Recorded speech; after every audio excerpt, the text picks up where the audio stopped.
Ambassador Marcus Kane stood before the towering crystalline structure that housed the Galactic Council, his weathered face betraying no emotion despite the centuries of preparation that had led to this moment.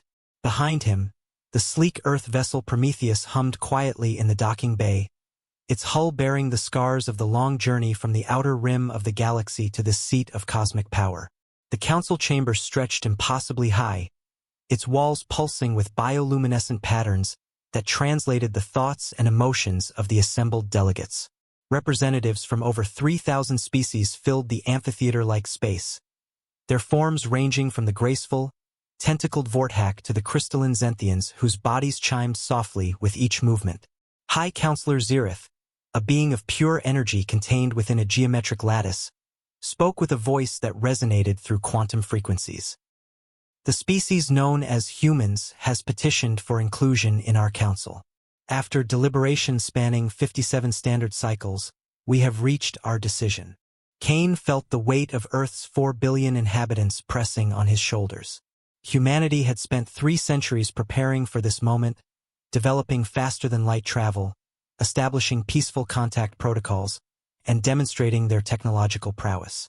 They had submitted detailed documentation of their achievements, the cure for aging, the development of consciousness transfer technology, and their mastery of temporal mechanics.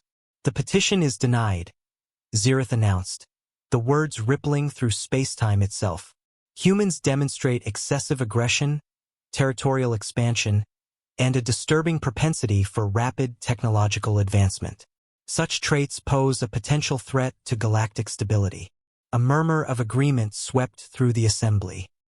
The Kethmori delegate, resembling a massive sea anemone with psychic appendages, projected thoughts of concern about human military capabilities. The insectoid Razak clicked their approval, their hive-mind consensus reinforcing the council's decision.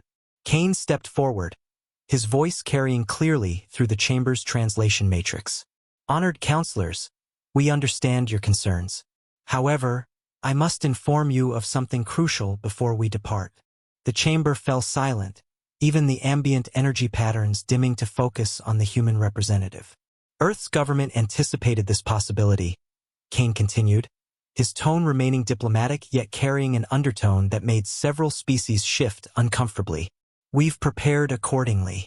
3 days ago, our scientists completed Project Exodus.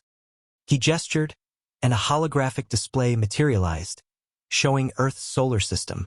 We've developed what we call dimensional folding technology. Every human settlement, every colony, every ship can now phase shift into parallel space at will.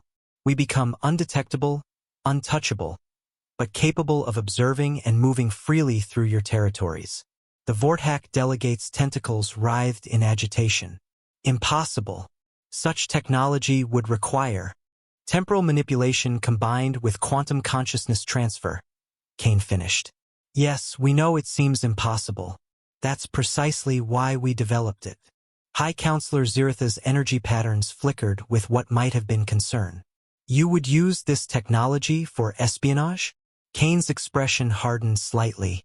Counselor, you've just declared that 4 billion beings are unworthy of basic diplomatic recognition because we're too aggressive and advanced.